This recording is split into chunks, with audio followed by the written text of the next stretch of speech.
Very nice to meet you. There he is. Oh, thank you for that. Thank you for those claps. Very nice to meet you. Here, let me turn that off. Very nice to meet you too, Jesus. Thank you so much for coming on the show and talking. Thank you for that woo, Ziggy. Can you hear those woos, Jesus? Yeah, Okay, I good. can hear. I can hear those. Okay, That's wonderful. so funny. Yeah, we got all kinds of crazy stuff going on here in the background, but thank you guys for those claps. I appreciate it. They're all clapping for you, Jesus. They're all clapping for you. Oh, thank you. Really appreciate it. Enjoy the that. So you're in Colombia. How long have you been back in Colombia, man? About 2 months now. Two I'm months? so happy being here. Mm, It's a blessing yeah. having the opportunity to be with my family and all of that. Yes. Did so I'm really curious because I imagine that your schedule for 2020 was pretty packed. I don't imagine that you go very long without having a packed schedule, but due to the pandemic, I'm just curious, what was 2020 looking like before the pandemic came and sort of because I'm a musician myself and I know I had a big year planned, tours and all this stuff. But you know, in a night, in a day, you know, all of the gigs were gone. So I'm just curious, what was that for you? What did you have planned for 2020? Well, before all the pandemic situation happened, we were planning a huge tour in Europe, huge tour in US, and all of these things. I remember I was preparing myself with the band and all of that, preparing every single thing. But nothing happened due to the pandemic situation, Mm. and I am so grateful with God because He literally like prepared me for this kind of pandemic situations, like being a musician is so hard and more when it comes to the pandemic situation and all of these things. But thank God, like all of these things, everybody's at home, and I have been selling a master class. I recently got signed with Music Play, the same people from master class, Yeah. and selling master classes, producing a lot of people, and working from the computer every single day, producing everybody. uh, it it brought me to a situation that I can share with my fans and community like closer in terms of they can have me in a solo guest, they can have me in a piano track for their tracks, and Mm. I have been developing that thing lately, and thank God it has been great. Yeah. So you were able to keep working, is what you're saying, because you were doing a lot of performance before the pandemic. Is that what you were mostly doing for work? Is performance, or was it recording and everything? It always was in internet, Mm? Oh, well, yeah, always that's in right. internet. That's right. That's right. Thank God, like that's why I tell you that we got prepared Yeah. for these type of things because internet is the future. Right. When you work, when you have all of the things through internet, I have been working through years Yes. for internet, and it's like, of course, like the touring situation, going there, going every single place, like it's great, but like the only thing that I miss a lot about that thing is having the contact with everybody, and we're doing kind of like a master classes low key with all the biosecurity procedures and all of that thing, like all the COVID restrictions and that, and Right. you cannot have more than 40 people in a room, and that's kind of what we're doing, like kind of master classes low key, some concerts in bars, and now that everything now is getting there. Right. It's starting to open back up and stuff. Yeah. Yeah, I don't know why it didn't make it. That makes a lot of sense because I mean that's how I found you originally was on the internet. So I imagine that you just kept going on with that as soon as the pandemic hit. I mean, because I mean that's how I found you. That's how most people know you is from Instagram. It's from YouTube. It's from Nord. So that makes perfect sense that you just fell right back into your online working, and then so I'm just curious. How were you feeling when all the pandemic first started? What was the emotions like for you in regards to your future of playing and stuff? How did that strike Well, you at as you first? know, and everybody, like it is so hard for everybody. It was so hard for me, like emotionally thing, like talking about, oh my God, when we're gonna be able to play in front of audience again? When Yeah, we're gonna do this? When we're gonna do that? That's the questions you can perceive every single time you get that. yeah. But God is good, and all I can tell and is I am just waiting what's gonna happen. I don't know. Hmm. I am just doing music at the moment every day. I can. Let's go for it. Yeah, for sure, man. For sure. I mean, you're killing it. Like you're releasing content all the time. What's your like? How do you schedule your content release? Like, how do you decide and how do you approach it? And do you do it all in one day and then release it through the week? How do you schedule all this? Honestly, being honest with you, like I just play something. If I like it, I just record it. Mm. And if I like it right now, I just go for it and I post it. I don't do like a schedule thing for the content. I just like doing it. And if I like how it sounds, I just post it. Yeah, that makes sense to me. It's like that works. Let's go. Yeah, for sure. So what I know you get this question a lot, but I'm just really interested on sort of going into it maybe a little bit more. What's your practice schedule like? How do you stay fit? I mean, because you play like your style of playing requires a lot of movement in the fingers. It's a lot of finality that you sort of have to maintain. So how do you maintain your fingering and what's your practice schedule like? Basically, I try to practice 2 hours per day, like seriously. Mm. How I do it is like 30 minutes. I just start playing like Mm. a motive thing. Like for example, if I just sit in the piano and I just decide to play like a motive, Mm. let's take like 3 notes. And I just practice like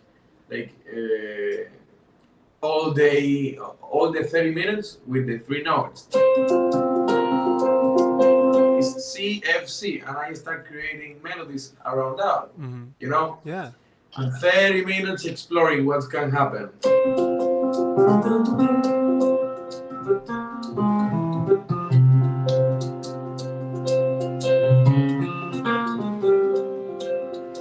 After this 30 minutes, I just go to the YouTube. I just like create something. 30 minutes more, I just go to the internet and go see a progression or transcribe something. If I really like it, I just learn it. Mm. After that, next 30 minutes, go to again, same exercise, taking a motif, a chord, or melody. And after that, the next 30 minutes becomes in explore with the new thing that I learned. Mm. That's how I practice every day. Because it's not about how many times you can practice, it's about what you can do in the quality of the time. It's not like how many times you can practice, the quality you're investing in that time. So I think it's so important to having everything clear, you know. Yeah. No, that's a really good statement you just made because a lot of times you have people who have this sort of unfocused practice where they're sort of and I do this all the time where maybe I'm not even concentrating on what I'm doing. I'm like watching TV and just sort of noodling around, and some people call that practice, but you're not. What are you focusing on? What is your focus of that? And sometimes you don't need to be completely focused just to keep your fingers in order. But when you're trying to learn something new and you're trying to tackle something new, having a focused approach to it is a very important part of learning and growing. So I saw in an interview that you were you said something about, and this might, I think this was from last year or maybe even 2019, but you were saying that you were still in search for your own voice, and I, when I hear you play, like you have a very unique approach, and I mean, like I feel like you already have a pretty established voice already, but could you go into more about? Um, I mean, from an outsider's perspective, it sounds like you got a hell of a voice. But when you say that, can you go into more what you mean by that? That you're looking for your own voice? Developing more your sound, your technique, your like when I talk about my own voice is like develop all the ideas that I have here in here. Mm-hmm. In terms of okay, I want this sound like this, but still I sound like Chick Corea, still I sound sometimes like Peterson, Mm-hmm. still I sound like this guy, like this guy. I don't want to sound like this guy. I Yes. want to sound like me. And that's a process that you just can find every single day until you die. Yeah. Because it's a lot of things, like it's a lot of influences. You can get a lot of influences. I get a lot of influences from piano players, like different people. Oh my God, an Errol Garner here, but Bill Evans with this thing, and I start combining everything.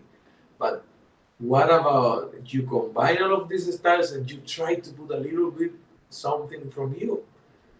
In terms of, I like to play a lot like percussive stuff because I think it's not that much piano players that like to do some percussion in terms of subdivisions and things. And I have been trying a lot of things that I think it can work for my sound, and that's how I've been working on Mm-hmm. my own voice every single day until I die. Now, do you feel like that your voice is starting to develop? Do you feel like it is starting to come out? Do you start? Are you seeing the seeds starting to grow? Yes, I have been working on that and every single day, Mm. and still working Yeah. forever. Well, that's the musician's quandary. It's like you're never the best because there's always someone out there. You always got to be like working and working, and I guess that's a wrong way of looking at it. You're never the best. It's like you're always striving for more. Like I feel like that you're always trying to learn the next thing. Yeah, exactly, Bonnie. Artists never stop. Yeah, artists never really stop developing, and like the drive that keeps us going is that development. And even if it comes in these very small incremental growth spurts, that's enough motivation to keep us pushing forward. Um, I noticed that you did like a Spain a rendition of Spain on your last album, Departing, and I loved it, which was a really great version of the song. And of course, Chick Corea just passed away. I'm just wondering, what is your history with Chick Corea? As a fan and as someone, because you obviously like Chick Corea enough to play his song on your last album. So, what kind of first of all, how did you feel when you found out Chick died? Honestly, that's so heartbreaking because he's the best. Yeah. He was and he will be the best. Like that influence that he brought to our music is incredible. It's unique. Mm-hmm. And that guy, like his legacy is huge. Yeah. We're not talking about somebody normal like that guy, like huge legacy. Then when I found that out, like I couldn't believe it. And it's so heartbroken for me because one of my biggest dreams in the world was playing with him. Yeah. And I couldn't make it. Yeah. And always like his music, his approach to improvise, all of these things, honestly, like that's my life. Mm. When I just found out that Jake passed away, oh my god, that's so sad. Yeah. What made you do Spain? What made you want to do that song? Everybody plays pain in this life. Like Yeah. if you're a jazz musician, you know what is that. Even if you're not a jazz musician, you know what is that. Yeah. Is everybody? Mm. I say Class. to myself, what if I just go and I do like a version of of this amazing song that everybody plays, but in my way, more crazy stuff like time signatures and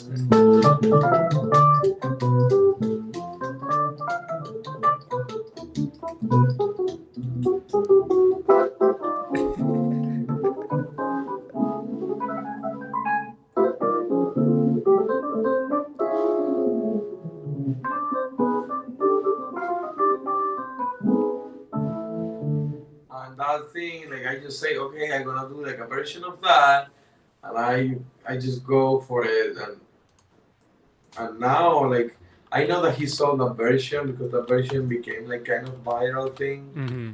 And it's like he saw and Carlitos del Puerto, his bass player. Like I used to play with him a lot. Like he was arranging something for me, playing duo with him, Wow. but it didn't happen.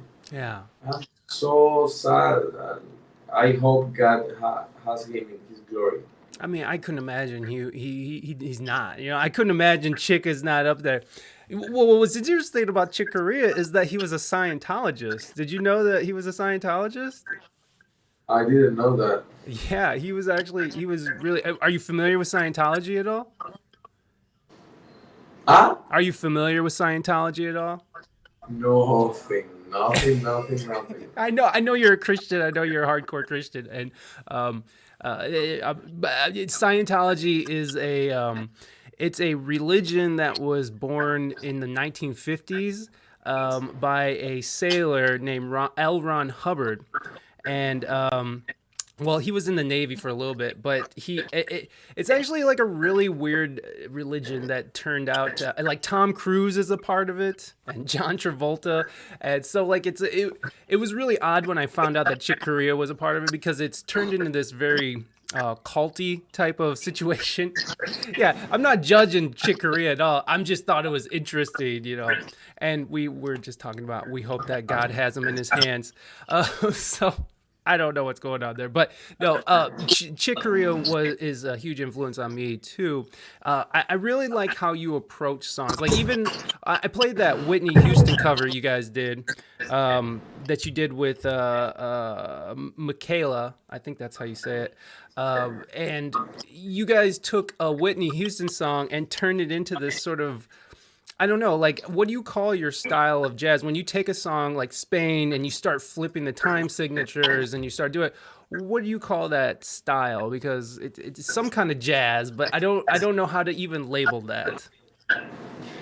Honestly, I can call it like jazz fusion, Mm-hmm. maybe. That you take a lot of elements. It's like you're cooking.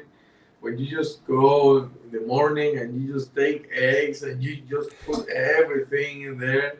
I don't know how you call it, a brunch thing or something like Yeah, that. yeah. I kind of combine the breakfast with lunch. And same thing, Mm. same thing. I take just a song and I started putting some ingredients on it, and it becomes jazz fusion stuffs, Mm.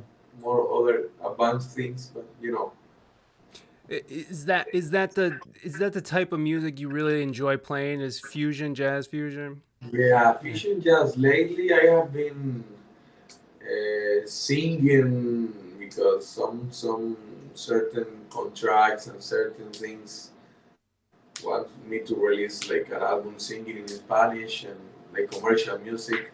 At the same moment, I am developing my jazz career, and that's a blessing because I didn't ask for it, but something is happening, and you know, when opportunity comes, you just need to go there because opportunity just comes Yeah. one time.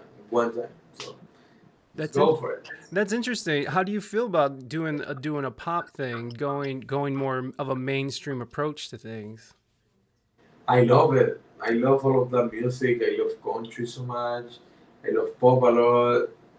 Of course, like jazz is my life, but some other people they cannot understand what you're playing, Mm. especially in my country. Like in here in Colombia, it's not that common. You hear jazz fusion everywhere. It's like Mm. it's an approach that I am taking now. Ballads and all of these famous artists I am collaborating lately and developing both careers, of course. Mm. Yeah, that's really interesting. The pop side of things. I mean, like even when you're releasing these songs on YouTube, you're sort of doing these. It's outside of normal. Like you're just singing and playing a guitar. It's not like the fusion. It's not the crazy time signatures or anything. I do like that side of you as well. It's that's interesting that you want. Thanks a lot. Um, Colombia is rich with Afro-Cuban music. Some of the best players, period, come from Afro-Cuban sound. Oh, somebody in our chat was saying that there's a lot of Afro-Cuban music in Colombia. Is that true? Not that much Afro-Cuban, Mm. but salsa Salsa. more. Mm. Afro-Cuban is more in Yeah. Cuba and more jazz, Yeah. Latin jazz, but Mm. it's kind of different. Hmm. What was it like growing up in Colombia? Like, and as a young musician, what was that like for you? Hearing a lot of cumbia, vallenato, all of these styles, Mm. incredible music styles. But I just found it out on YouTube, all the jazz Mm. thing. And I told myself, I just wanna go for it. I just wanna play, even everybody telling me, no, no, no, don't play jazz. That style is so weird, you know. Yeah. I found my passion in there, and I just say, I wanna play like that, guys. So then, when did you start playing music? When were you first introduced to music as a player? 4 years old, my grandma stole a little tiny keyboard from my grandmother, and the legend says that I just start playing like without knowing what's going on with the keyboard, you know, Mm. and that's how I started. That's how you just start. Yeah, that's interesting. So then, did music come pretty naturally for you? Then did it sort of were you considered a child prodigy? Um, No, no, that's huge. I don't. You cannot consider yourself as a prodigy, but I am so grateful with God for the talent He gave to me. You just need to develop it. yeah, That's the thing. Everybody has creativity inside, but some of them develop it, develop it better than others. You yeah, know, yes, you can see more development in one person than the other. It is not like that person is more talented or something like that. It's discipline, talent, and the opportunity. It yes, will come. When it's a lot of people talented, but they are not disciplined and they don't have opportunity. A lot of people with talent, with discipline, and they don't have talent and they don't have opportunity. A lot of people with opportunity and they don't have talent and they don't have discipline. Mhm. But when you mix the talent with discipline, that's where the things come. Yeah, And I think that's like some people, oh my God, how I do for me getting opportunities in this world. I just say, come on, just play and learn new things and combine your talent with discipline, that the opportunities will come, yes, you know? right. Yeah, absolutely. I agree with that so much. It's like you just have to really keep working at it and be consistent. And like you're saying, work and practice or whatever it is that you do. It's just do it as hard as you can because you're absolutely right. You see other people develop in other ways. Somebody is more developed than another person. It doesn't mean one person is better necessarily. It just means that their development was sort of, I don't know, it came a little bit more natural for them, or they're lazy. I think you put it really great. So then, when did you start taking it seriously? When did you start really? Um, um, I don't know. Start really practicing and really start working on your craft. Really, because like you said, you sort of come to the piano and you played Happy Birthday or something, and like you're saying, you can have a lot of talent, but when did the discipline come into play? When I was 15 years old and I found out Peterson and all of these piano players, I told myself, I want to play like them. Mm, And it was a working hard every day, working every day from 9 to 12 and 2 to 4. I used to practice like that. Mm. It's like with the left hand, with all of the things, but I used to feel like, oh my God, still working a lot. But Mm. different ways these days because of the travel, because of the work, because of all of these elements. But anyways, so that's how it works. So Mm. when I was 15 years old, I told myself, you know what? I just want to play this instrument because I left the piano. When I was 9 years old, I switched for the saxophone in 12. I learned how to play saxophone. I want to be a saxophone player. I want to be a sax player. Let's do it.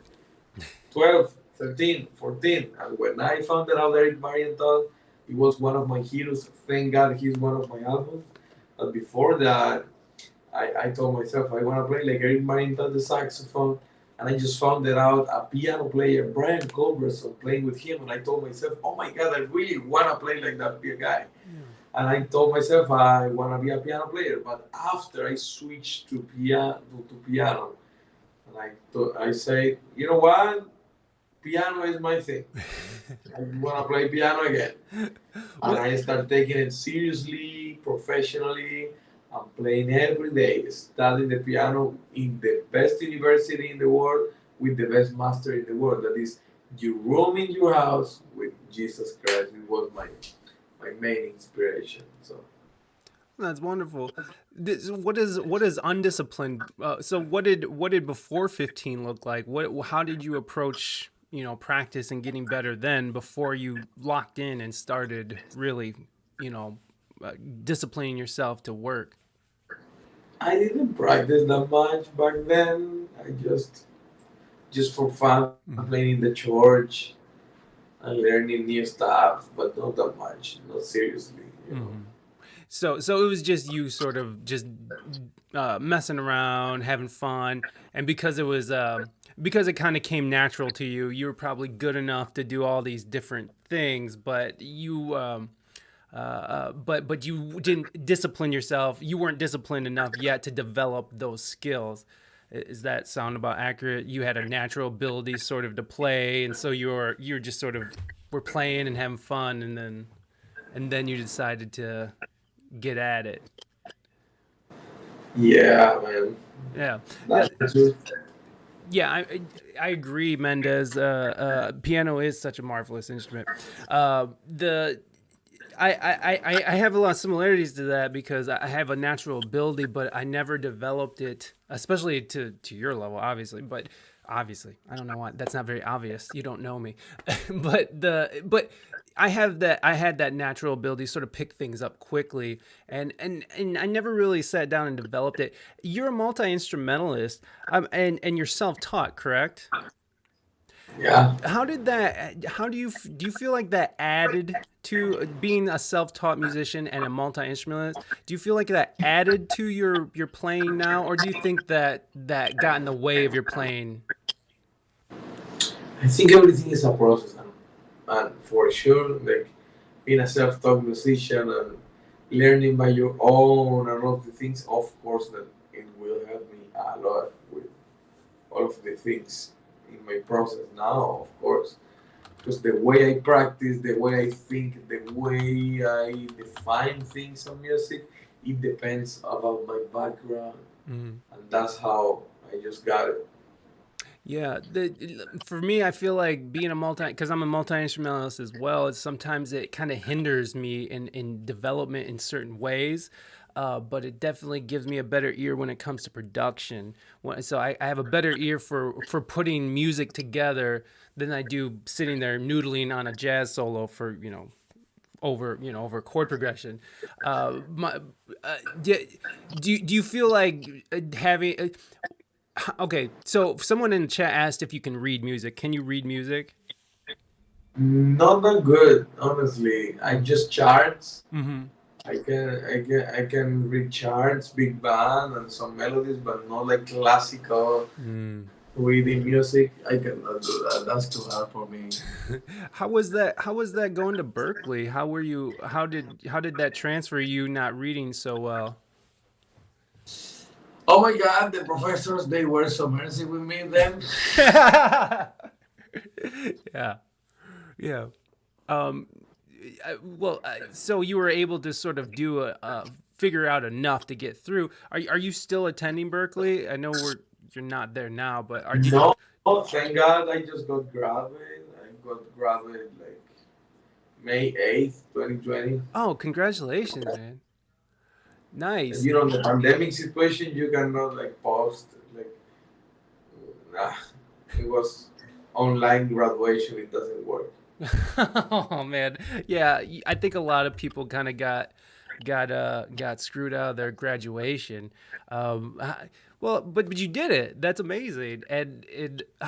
What was your experience like at Berkeley? I talked to a lot of musicians who went to Berkeley and Juilliard and stuff, and they all give me different answers. How was your experience going to Berkeley? It changed my life. Such a great opportunity going to Berkeley and studying there with the best.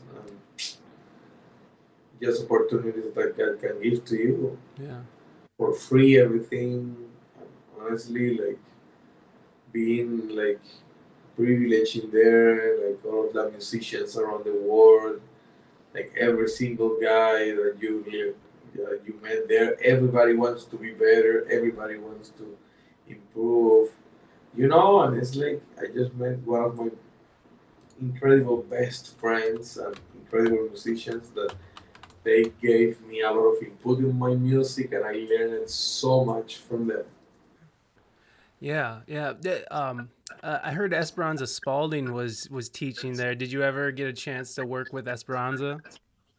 I played with Sprans a lot of time ago, like in 2019, Oh, awesome. on in June in a Grammy event in LA. I remember that. Oh, Dave amazing. Borno, he invited me for his retirement.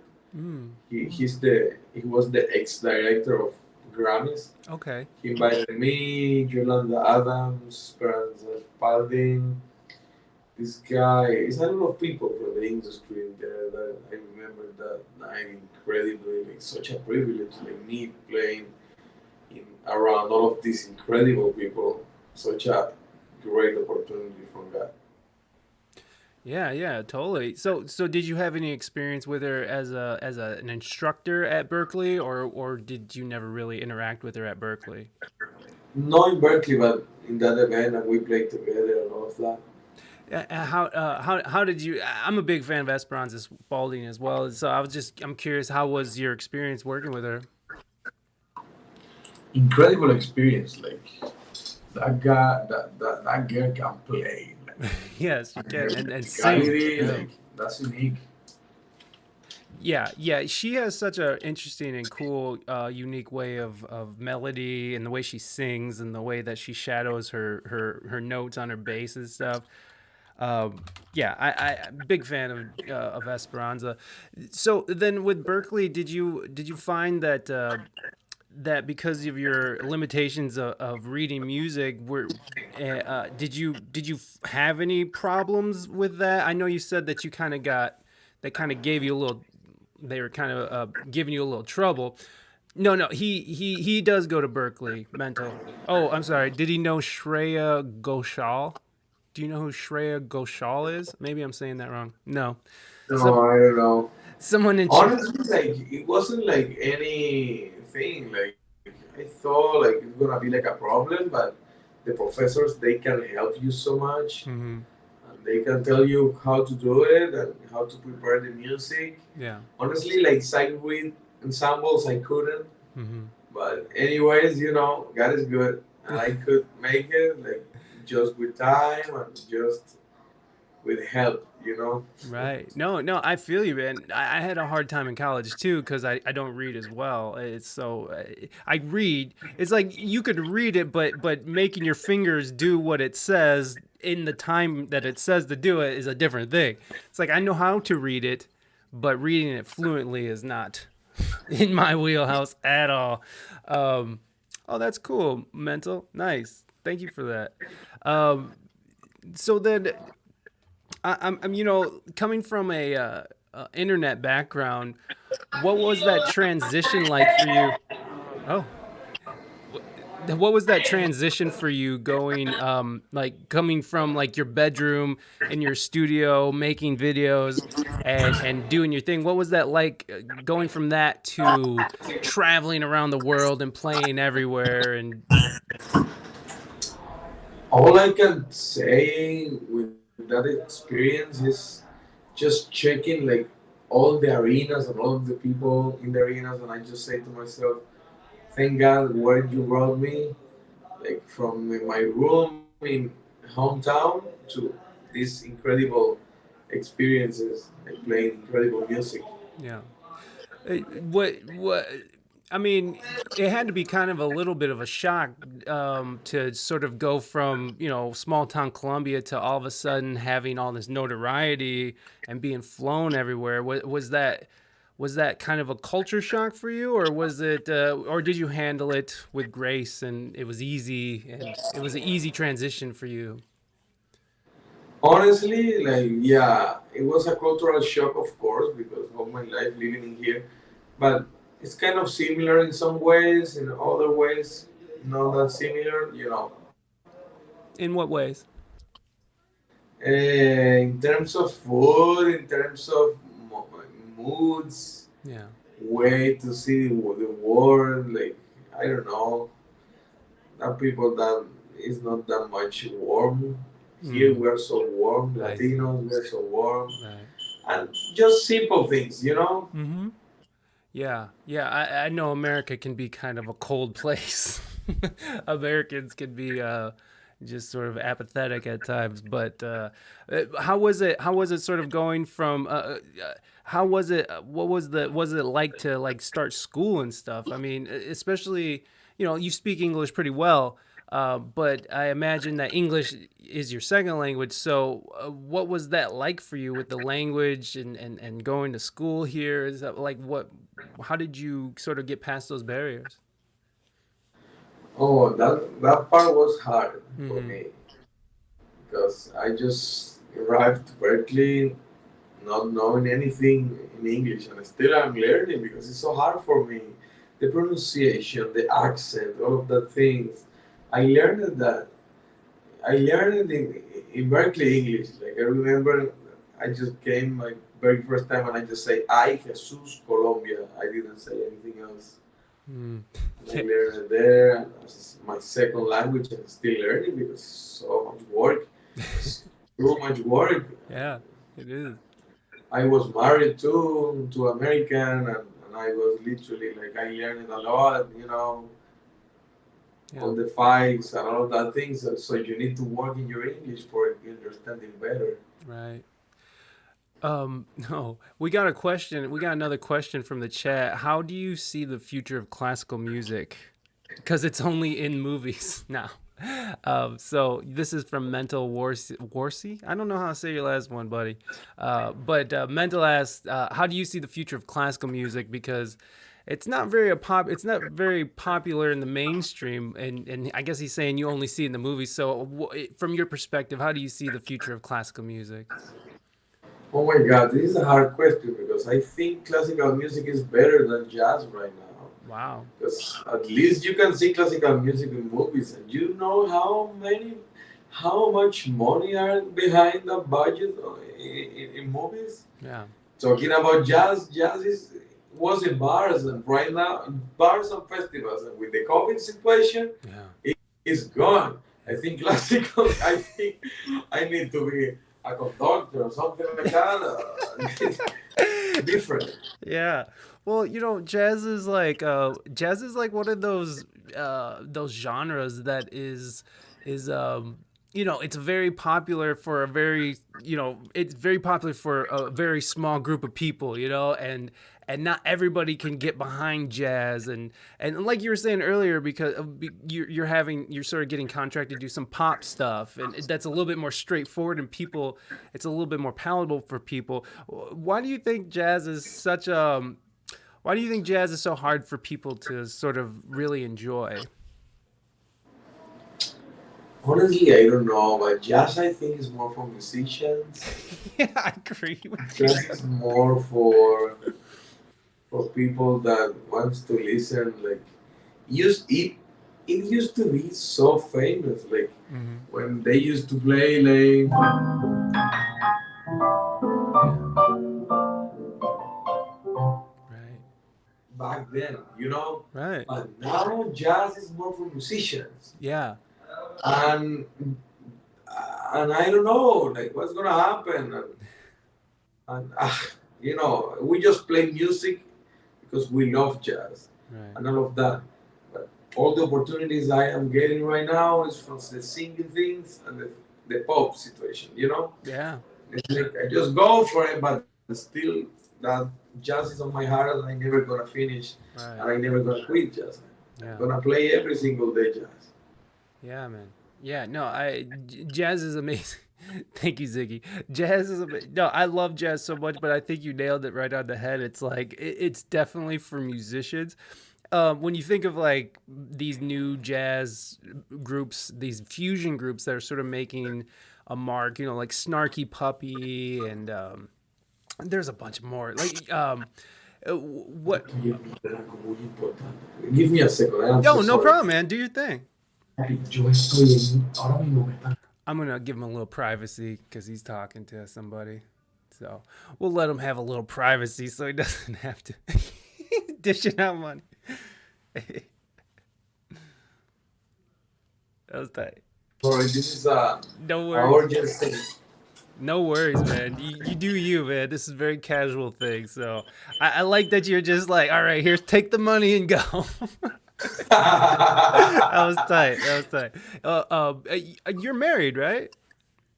No, I Oh, am not married I'm anymore. sorry. I am divorced. Oh, I'm sorry to hear that. I'm sorry to Yeah, hear I that. just got married in 5 months, and after 5 months, I just got divorced. Ah, Marriage was hard for me. yeah, yeah. Clearly. What I know what's hard for me. I'm married and I have a child, and every time I have to leave, it's just like every time I have to go on tour and stuff, it's like it's just the hardest part for me. But it's also really hard for my family as well because you're gone all the time, and it's just hard to make sure keep maintain some kind of real relationship when you're always sort of traveling around. What? How did you meet your wife? Do you mind talking about that? Yeah, I met her in Berklee College of Music, Ah, studying together, practicing and doing music, and hmm. and we just got married because of the pandemic situation. Oh wow. LA, we were in LA, like trapped, and she was running from her mom, and I was alone there, and we just talked. Why, if we just go to Vegas and we just get married like that? And it was like this, Yes, I got. and like this, and after that, a lot of problems, and you know how it's life, Yeah. so hard, and you know what? We're too young for this. Bye. Yeah. No, I feel you, man. How old are you, anyways? I'm not really sure how old. 24, 24. I think I am crazy a little bit because it's like getting married so. But God is good. And Yeah, man. Yeah, no. just God knows. Hey, man. When you're young, you're just living in the moment and you're just doing it day by day. And I can see how you can get mixed up in that. You just be like, yeah, this is a great idea. Why not? But yeah. Yeah, but sometimes the thing is that you can make mistakes in your life, Hmm. but that was a huge error. Well, but it was, Like, but it's you know, but it was a great learning. It was a lesson, right? Like a good learning thing, right? yeah, but I can tell you that I wish I couldn't like live that lesson that way because it's kind of hard. Yeah, yeah, for sure. Yeah, but anyways, Yeah, let's yeah. go happy, relax. That's okay, man. That you know what? It like what you're saying, man. It's like you're young, and that's the thing. That's a beautiful thing about your 20s, man. Just have fun. Have fun with your 20s. I'm almost 40. Okay, have fun in your 20s. Do your thing.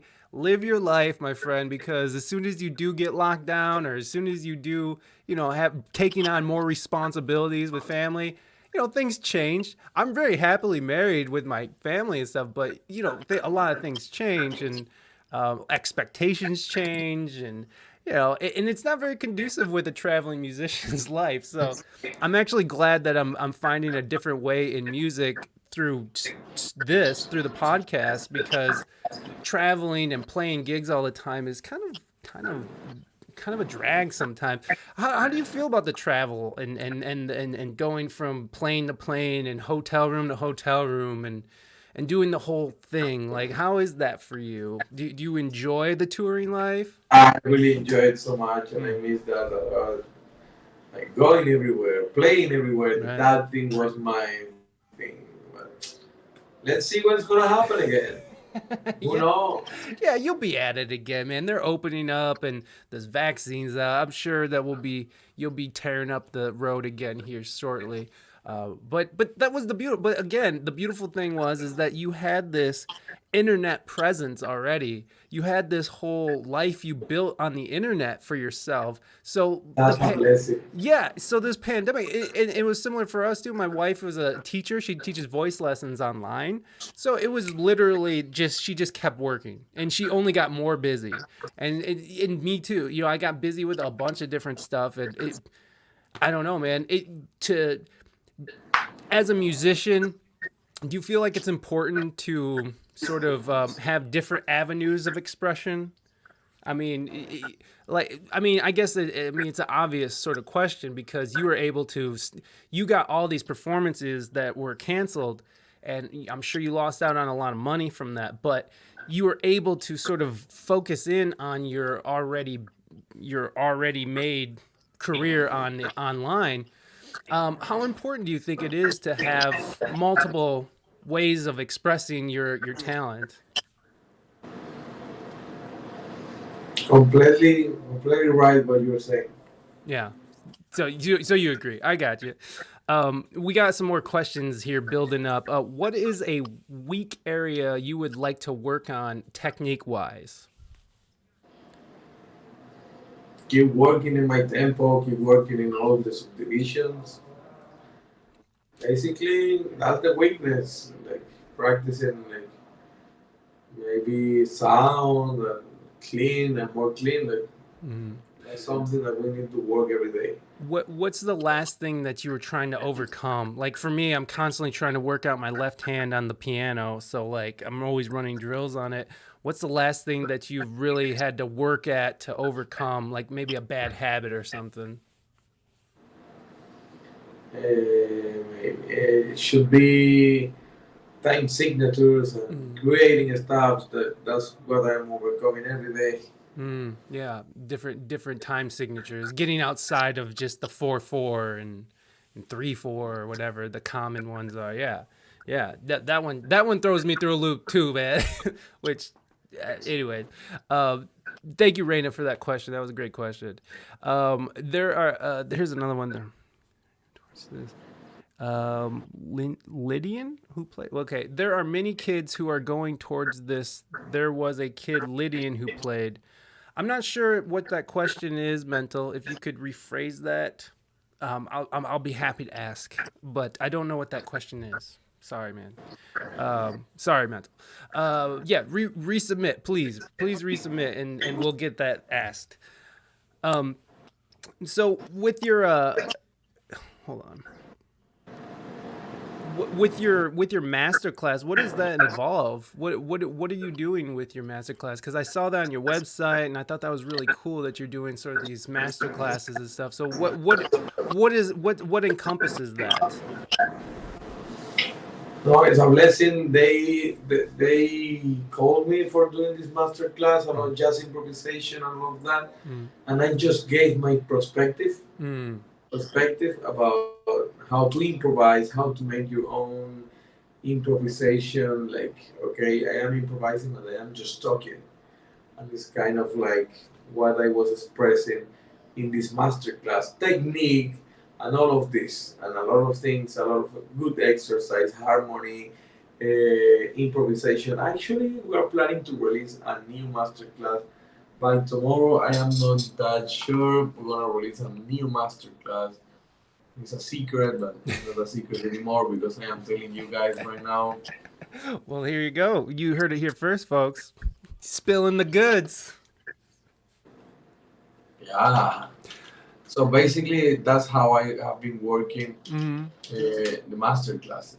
What is something like specifically that you sort of went over in one of your lessons? And you don't have to give us the whole lesson. Obviously, we want people to go and check it out and buy the master class. But what is one like simple thing that you sort of went over in your classes? It's kind of like patterns and things that you can learn. For example, if you take like a progression and you start like this, and this, and then start like giving color with harmony and melody.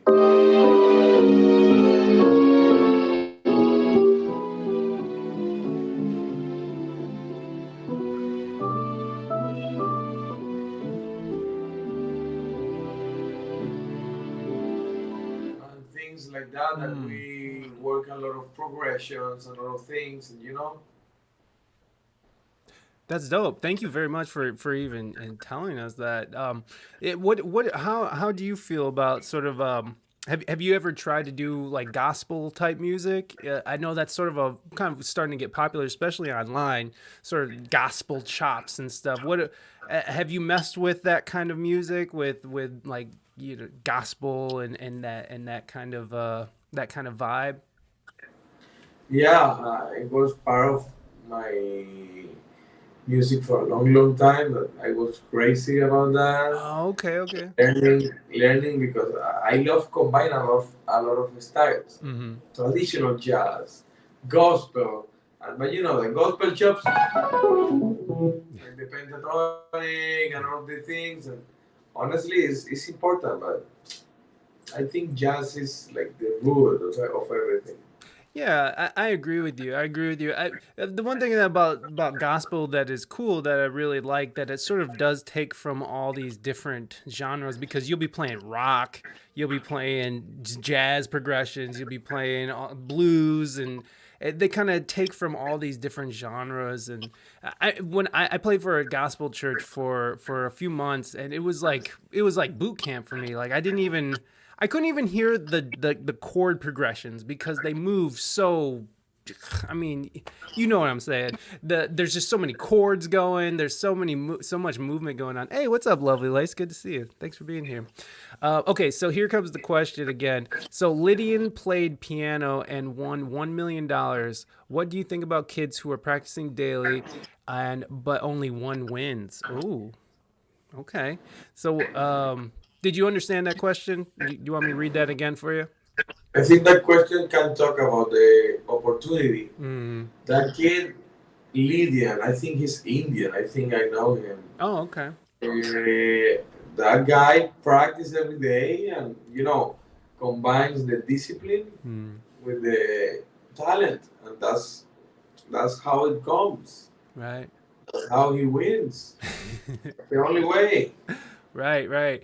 Do you think that there is people out there who are working hard and they're disciplined and well, I guess it's the opportunity as well. But do you think that there are people out there that are getting overlooked all the time that you think that sort of fit into that sort of equation there, the discipline, the opportunity? Do you feel like people are getting overlooked? Because I think that what they're saying is only one is going to be remembered, right?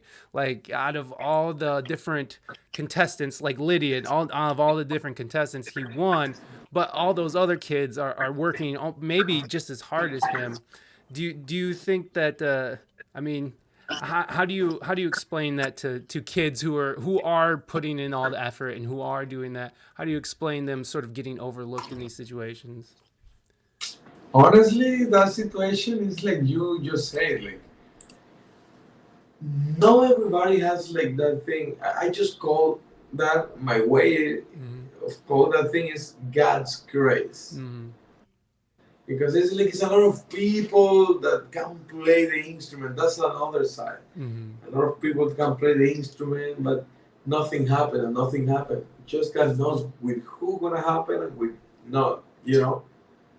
That's my way to see it because it's Yeah. like it's not like a formula thing when you combine your talent with discipline, because it's a lot of people that make that, but still they don't find the opportunity. Right, And right. that's so hard. Music is so hard. Music is not easy. It is. It is, yeah. No, yeah, Who no. knows? We don't know, and we don't know what's gonna happen. Just God's grace takes you to what you can do. Honestly, I'm talking about my experience, personal experience. Right. Well, and it's true. I mean, there's just something that some people just have that's just more, and it's not really explainable. It's like when you look at like really talented soccer players or football. We're talking about football, soccer, football. So just something to relate because soccer is big in South America, but so like you look at athletes who are soccer players, it's like some athletes are just built, the genetics are there, like something is just in them that makes them go harder. There's all kinds of people who can play soccer really really well, but for whatever reason, because of genetics or divine intervention, whatever it is, however you want to look at it, something puts them above the rest and gets the spotlight and the attention that and there's just not everyone can be the best soccer player. Not everyone can be Jesus Molina. Not everyone can be Chick Corea. There's not enough slots for all of the for everybody.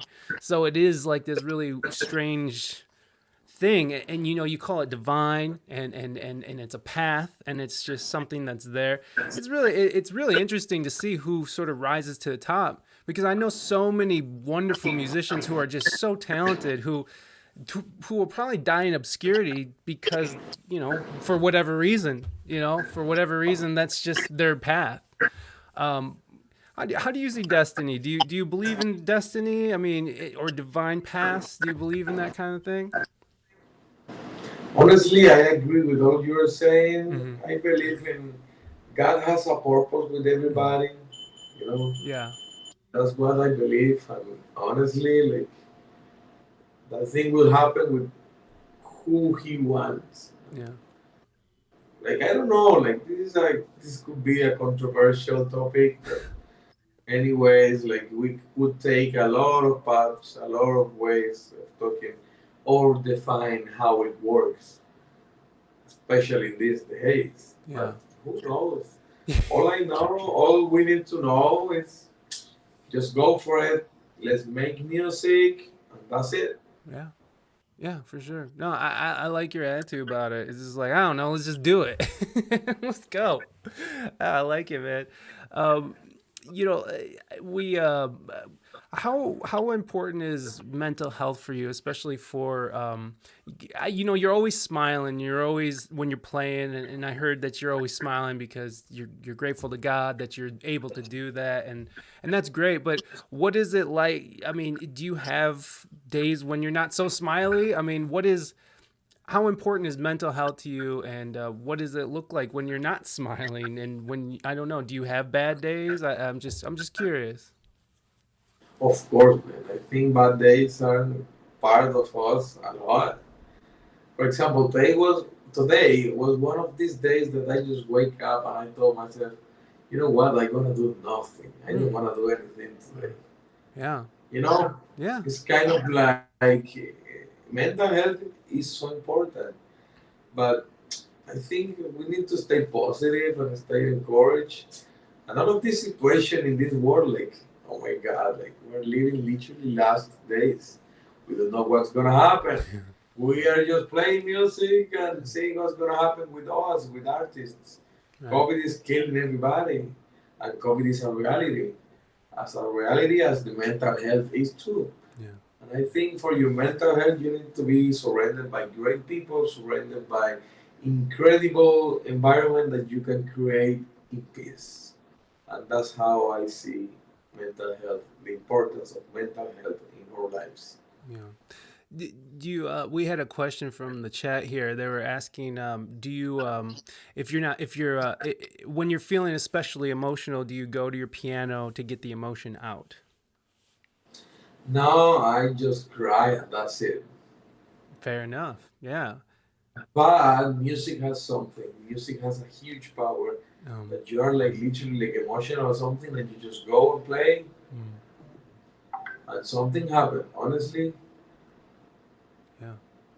Yeah, I like that. I like that you said that you just cry and you move on because because sometimes that's what you need. You, the thing is about like music and stuff and working especially is that what's weird about it is that you can sort of um, ignore emotions. You can sort of ignore these feelings by putting yourself in music and sort of pushing that stuff away. But the problem is that even when you're done playing your song, those emotions are going to be there waiting for you. And so I dig that you sort of like you emote and you just sort of let it out and then you can sort of play and do your thing. Um, for me, I'll just ignore my emotions and just play music because it's easier than dealing with it. That's pretty mature, man. At 24, that's mature to just sort of emote and get it out. Um, have you? Are you much of a? I know at your age, when I was your age, I was a mess and I couldn't do what you did. You're doing now, but that was only because of my own behavior with substances and stuff. Do you drink? Do you party at all, or do you stay away from all that? no. Honestly, I am a peaceful guy. Mm. I party sometimes, but not that much. Mm. Yeah, right on, man. Yeah, it's like the thing is like people who party all the time, they don't get very far in music, and you're pretty far for as young as you are, and for what you've accomplished. I couldn't imagine that you would be a huge partier, drinking every night and going out and carousing. Uh, you seem like you're pretty focused on stuff. How do you know that piano? How did you know that piano was right for you instead of guitar or drums or any instruments? Mental. He kind of went over that at the beginning, but if you can kind of recap, if you don't mind, how did you know the piano was your instrument over all the other instruments that you play? Piano is the instrument. Piano is literally like the best instrument in the world. Like you can do a lot of crazy things. You can do a lot of things. Like you have all the range of music. That's why I decided to myself to be a piano player because I learned a lot of things and you can literally like guitar range is limited, saxophone range limited. Just like you have all music in here, so that's why I and you literally you can like play chords, you can do a lot of crazy things. So Yeah. that's why I just decided piano. It's just yeah, it was just more conducive with you. I feel you. Yeah, I wanted to go over your weight loss because we had a we have another similarity is I was 325 pounds in high school, which I don't know if that I don't know what that is in kilograms, but it's but I was a big guy in high school. I was a really big guy, and I had to work really hard to lose all that weight. But I was just curious on what was your approach to losing weight. And oh, there you go. We lost your image there. Oh, there you are. We're back. What was your approach to losing weight and keeping it off? Because Honestly, I took a surgery. They took my stomach away, literally like the 80%. Uh, and I lost all of that weight eating less and like maintaining, what you know. how was that? How was that for you? Because I thought about getting the I think that's called lap band surgery or something. I've thought about that as well. How was that for you? Did you I mean, obviously the results are amazing, but what was that transition like for you? It has been a blessing for me because I used to a lot of pounds, like 330 pounds or something like that. Oh, okay, okay, yeah. And after that, I am like 172, 175 Wow, sometimes, wow, that's great. 180 when I try to eat a little bit more. I, I go to the gym every day and trying to be positive and active, you know? Yeah, yeah, yeah, yeah. The what how are you hard on yourself when you start putting on a little bit more weight? I know I beat myself up a lot when I start getting a little bit bigger. I'm just like, come on, fat boy, what's going on? Are you Exactly, yeah. exactly. It's hard, man. It's hard. Were you heavy your whole life? I mean, Ah, were you heavy? Were you overweight most of your life? most of my life I've been bigger, but now I am so happy with this. Yeah, man. With this. Well, it's amazing. Like it's so amazing when you lose all that weight and you're able to like your body just moves differently. You know what I mean? Like you're able to like squat down without your knees hurting and like you can tie your shoes without feeling like your gut is shoving your internal organs up into your throat. It's like it's really amazing. And it's just I encourage anybody to go out there and lose a bunch of weight. It's amazing. Um, how was that? How was that though for you? Like losing the weight, like what? Yeah, because I noticed that when I lost all the weight, I was getting more attention from the ladies. What did you notice that when you lost all the weight? Did you start noticing the attention of the ladies? So many, and still a lot. I struggle with that a lot. But God is good, man. Hey, yeah, God is good, baby. God is good. He made man and women for a reason, right? Uh, Yeah. I love it, man. I love it. Uh, so what's your plans then for coming up here? I mean, I know we're still in a pandemic and we're still not knowing, but what do you got coming down the pipeline? Where? Oh, I'm sorry. What do you got? What do you got coming up? Do you got any releases coming up, or do you got any kind of or any kind of? Right now, I am kind of like waiting in this contract situation. I have a new management, and they are taking me literally to in a path, and I'm just waiting what's gonna happen. But still, like just going slow. I want to release an album called Jesus Molina Plays North. I closed a deal with North this year that I recorded like an album with all of their sounds and all of that things, and we're gonna be releasing soon the video session we're so excited for, Mm. and all of that. Oh, that's amazing. How did you end up linking up with Nord? Because you were the reason I went out and bought a Nord Stage 3. Like I was like I watched one of your videos playing a Nord Stage 3 and I was like I need one of those Nord Stage 3. So I went and got a Nord Stage 3. How did you end up linking up with Nord? No, Nord, David, that guy is incredible. Like I'm so grateful with Nord. Uh, they found me in a video and they contact me and we just start linking, and it has been a really cool relationship with them. Yeah. Do you I mean like you're an endorsed player, right? They endorse like you're mostly a Nord player. Yeah, yeah, Nord, but completely. It's kind of a different deal. It's Mm, more than endorsement. mm. It's 100% giving publicity to them. All of the things is kind of a deal that we have. It's a blessing. Oh yeah, man. Oh yeah. I mean it's so amazing that that you're able to do that, man. I just it like I said, you're the reason why I have a Nord Stage 3. So it obviously worked, right? Like their campaign was like, let's go and talk to this guy and get him to sell our keyboards. It worked. I mean, I'm living proof that it works. So are you more? So I think I already know the answer to this, but we have another question from the chat. Uh, yeah, I think it's what's your favorite jazz, blues, rock, or classical? I think that's what they're asking. Which one of those is your favorite? Everything. Everything. I like it. I like it.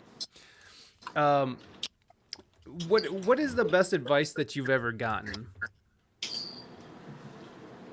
What is the weird place I ever got, you say? No, no, no. What is the best advice that you've ever gotten? Oh my God, listen first and after play. That's amazing, and I love that it came right up. Right up. You were just like, "Oh, that's easy. I got this." uh, what are some seminal albums, or what are some really influential albums for you?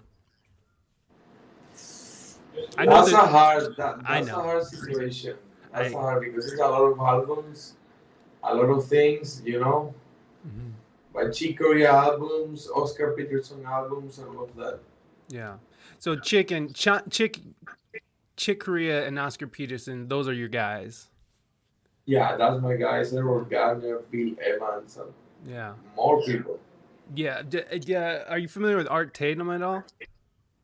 Yeah, of course. Yeah.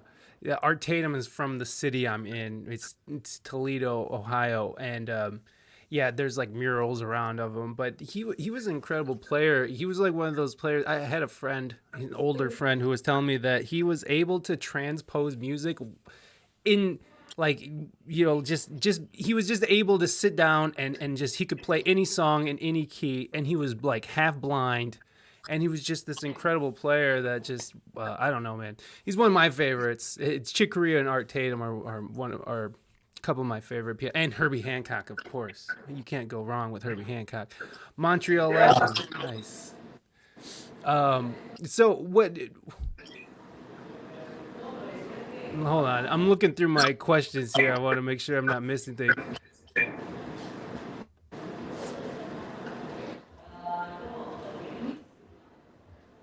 So what was the last thing that you worked on, like last project you worked on that really challenged you? Honestly, like I just working in things, but nothing is like oh my god, I am working in this that challenge. No, everything challenged me. It's nothing specific. Mm, It's nothing easier than the other thing for me. Like I just give my everything to every single project. yeah. You know, That yeah. That's fair. That's fair. I mean, it's how you do it. Any favorite personalities you like? personalities. What do Yeah. you mean? I'm not sure. Like I think they're meaning like any favorite like TV personalities, maybe? Do you is there I'm not sure. Mental, if you want to rephrase that, I'm not sure either. I'm a little confused on that one. Is there any type of music you don't enjoy making? That's a good question, Body. Is there any type of music you don't enjoy making? Honestly, reggaeton, but I am doing it now. You don't like reggaeton? No, but I am doing it now. Yeah, well, yeah, I think we're probably doing so are you working locally? Or are you just oh, thank you very much. Elite. What's up, man? Good to see you. Thanks for stopping through. Um are you working at all in locally at all? Like playing out? No, more through internet. More through internet. It's just more internet, and you're just working as like a session player from home. Yeah, God, basically. yeah, yeah. Do you like doing session work? Is that do you enjoy A that? lot. I Yeah. love doing that. I have been working a lot with that, and I am here for that. What was what? Oh, how's the tooth? It's fun. Thanks, Elite. No, I just had a tooth pulled, Jesus. So someone's asking me about my tooth. It's fine. It's a little sore. It's tender, but it's gone. The horror show of a raw nerve is gone. So I'm happy. I'm happy with the soreness. I'd rather be sore than have a raw nerve. Ugh. So what what when do you when do you turn it off? When do you how do you turn it off? How do you turn off like your day? How do you relax? How do you leave work behind and move on with your day? How do you do that? Do you like today you said you woke up, you didn't want to do anything. And thank you for doing this podcast, by the way. Even though you didn't feel like doing anything, I appreciate that. How do you turn off? I feel like your brain moves a million miles an hour. No, I just turn off the way just going. You know what? I just wanna do this. I just wanna do that. I just gonna relax here and watch the cell phone, and that's it. You know? Yeah, no, I feel you, man. Yesterday was that for me. I scrolled for like 5 hours. I was just scrolling on Facebook. It was just ridiculous. Lots of wasted time. But do you do you have like like, is there like after a good a large performance or like a really hot performance, do you have like a ritual that you do afterwards, or do you like go out to eat or something, or do you just go home? How do you come down after like a big performance? After a big performance, I just go and say thank you to God and enjoy with my family. Mm, nice. Be there with me. Are you're close with your family? I know Yeah. they're the most important thing in my life. Oh, that's beautiful. Do you have a big family? Yes, we do. Well, dude, Latinos usually have. I'm Mexican, so like I have like 50,000 uncles and cousins and stuff. So I imagine you do too. Did you come up Catholic? No, Mm. Christian. Just Christian? Cool. Yeah. Right on. Is Colombia a predominantly Catholic country? Yes. Okay, so right on. Yeah, that's awesome. We got some more questions here. Who do you want? Who do you? Oh, that is good. Who do you want to be in music? How do you want people to remember Jesus Molina? I just wanna be what God wants me to be. I just wanna give my footprint on music. Like, people can remember me as a piano player that they can learn from. Mm. That's all. Yeah, right on. Well, Jesus, I appreciate your time today, man. I'm gonna go ahead and cut it here. I know you're a busy guy, and I appreciate what giving us this time, and I hope you have a great rest of your day. It's 3 p.m. or it's 4:30 over there. It's 4:24 p.m. 4:20. here. Okay, okay, yeah. So we're on the Really same. appreciate that. Thank you so much for inviting me. Of course, man. Thank you for that. Uh, Thank you for that woo, Reina. and with pleasure, we're here whenever you want. Thank you guys, everybody that is watching the podcast, and thank you so much. Yeah, man. You have a great rest of your day, and we'll be in touch. There's gonna be an audio version that I'll release on Friday, and I'll send you a link and stuff once it's live. So, again, I With pleasure. Thank you. thank you. You have a great rest of your day, man. Thank you. Take care, guys. All right, Bye man. bye. Peace. All right, there you go, everybody. Jesus